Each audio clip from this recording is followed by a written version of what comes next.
Hey Douglas, how are you? Greetings from Toronto. Are you here now or where are you? Oh wow, Toronto, cool. I'm not there. I'm in New York, but I was born in Toronto and I I know return that, my friend.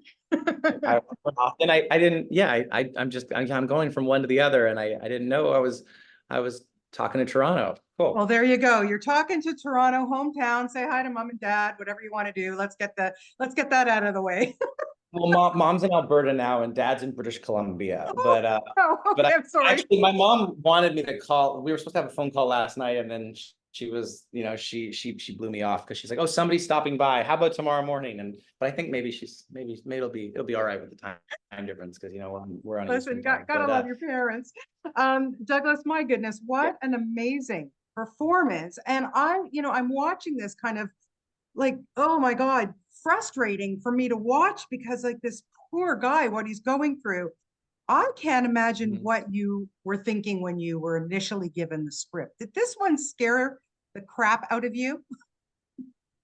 Yeah, yes. Yeah, I would say so. I got the email from my agent, and first I looked at this thing we call it's called like a pitch deck, where it's almost like a slide, or like maybe 10 to 20 slides of images and sort of mission statements and ideas on the visual style that they're going to go for, and it's a sort of thing to entice you. Yeah, So I looked at that, and then I looked at the script, which the time was longer. They usually get shorter as the budgetary restraints, like the real like kind of the real world like kind of comes up against the sort of the dream of the thing. got it.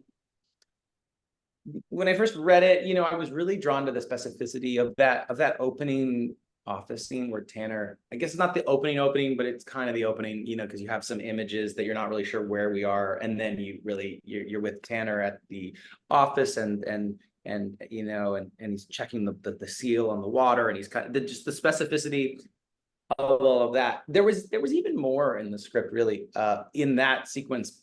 But when you make independent movies, it's a constant struggle with the time, because the biggest thing you lose with independent movies and smaller budget is time, because time is the most expensive thing, shooting days and time. So, but it's there, it's in the movie, but it was even longer, and the way it was written was so specific and detail oriented that I was intrigued, and it was like, because you kind of judge a script, especially when you're not super familiar. If it's a newer filmmaker, you judge something in the first 10 pages. So if something's Sure. not good in the first 10 pages, you kind of and you don't even mean to. There's just these subconscious things that happen. You're like, because there are a lot of people who write scripts and send them around, and they're not all great. So I found myself being pulled in and interested and curious to keep reading, and I started to imagine how I would do it, and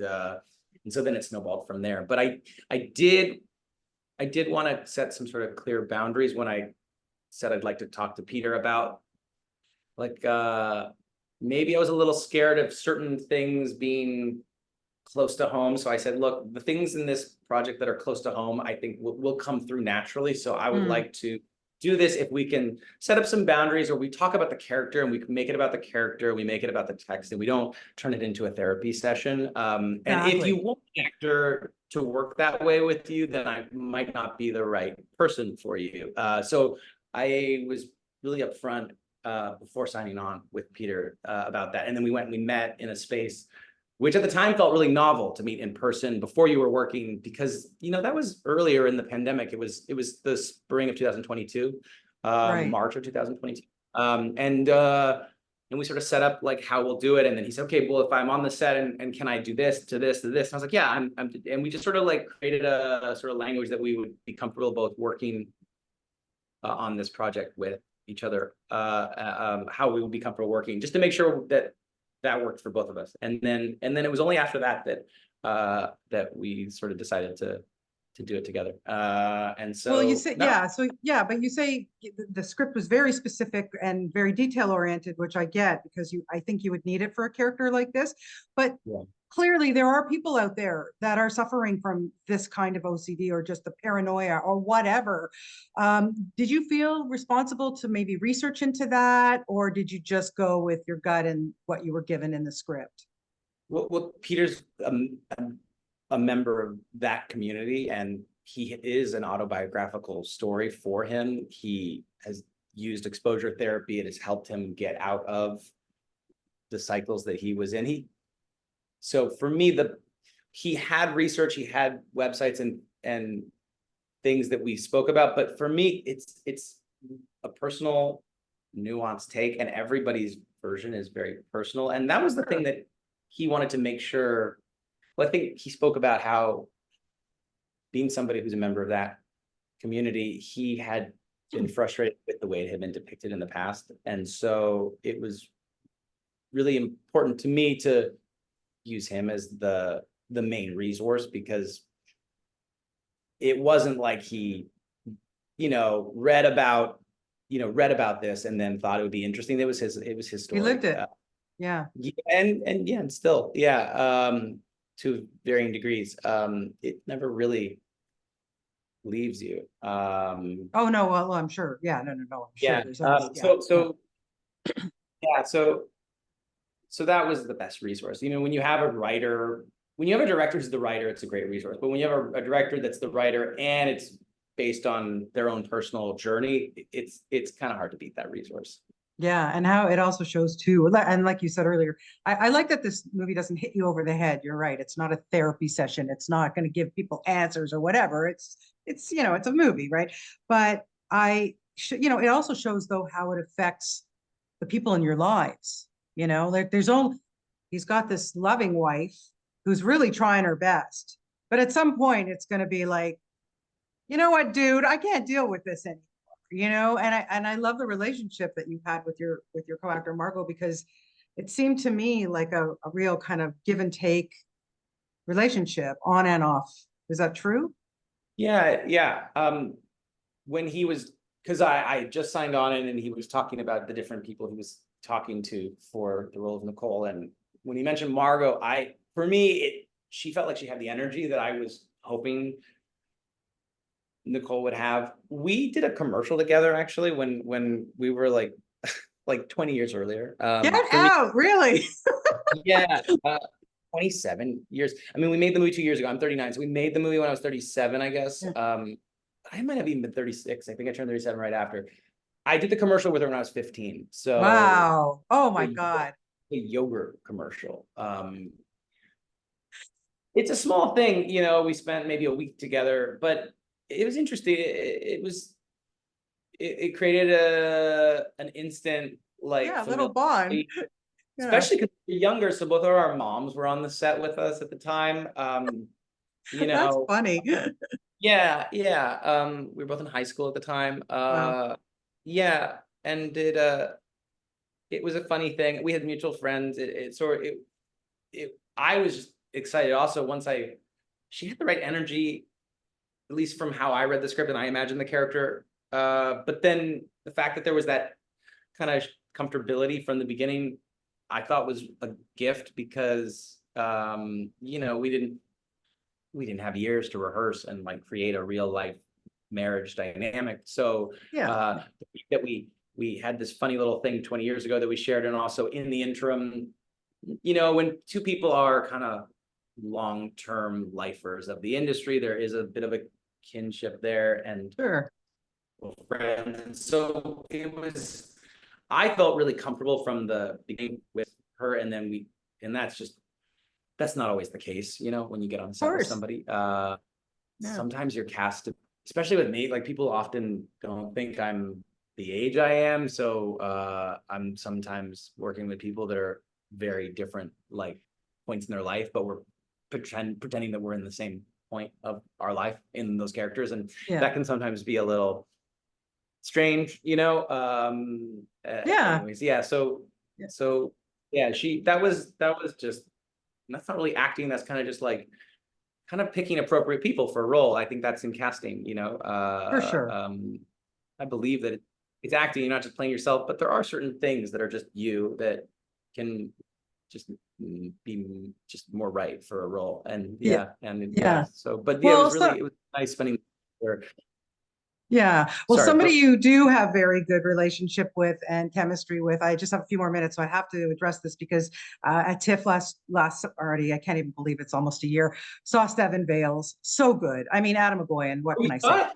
But Oh, hello. oh, I'm so glad you saw it. Oh yeah, it's fantastic. I mean, I'm a huge Adam. Like we go back way back from day one. But hello, to be reunited with Amanda Seyfried. I mean, I was a big Love fan, so for me to see you guys back on screen together, what was it like to just reunite with her, but also to be in one of Adam's? This is another one of his great films, as far as I'm concerned.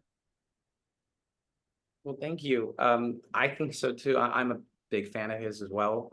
My favorite's probably Calendar. That's of Adam movies. I know The Sweet Hereafter is the most talked about Yeah, and like but exotic. My favorite is Calendar. I got like a box set of his movies from like the 80s and 90s. But yeah, Amanda's. Yeah, she's wonderful. We never lost touch. We've always stayed in touch since our Big Love days. yeah, And so it was really, really kind of fun when it looked like the movie was going to happen and we were going to work together for the first time since Big Love, since like 2011. crazy. Yeah, I hope it gets released in America soon. I went to TIFF with it with the other Canadian actors, and then she went to Berlin, and I went to Berlin with her for the Berlin premiere because she Yeah. couldn't come because the SAG strike was happening. But we got to go to Berlin together in February, and that was really, really fun. You know, and yeah, I hope it comes out soon. I think I it think it's will. It's on the schedule. It's on the it, schedule. So is it on the schedule? yeah, I got the notification from Elevation. So I have a feeling they're going to start When's it pushing it. coming out? Well, I don't When's have it? a date yet, my friend. I wish I could share that with you because trust me, I've been looking at all my emails and stuff to see if I could share that with you. It's coming. It's on there. Okay. It's looking good. I don't Okay. understand why they're holding off on it. So it's such a good Well, movie. I think they wanted to, from my understanding is that they had Elevation in Canada, and I think they've got world distribution, but I think it was about finding the home for it in the United States and not wanting to have some awkward thing where it got released everywhere and then it wasn't released in the United States for a long time. I think they wanted to have some kind of like Yeah, synergy between the release dates.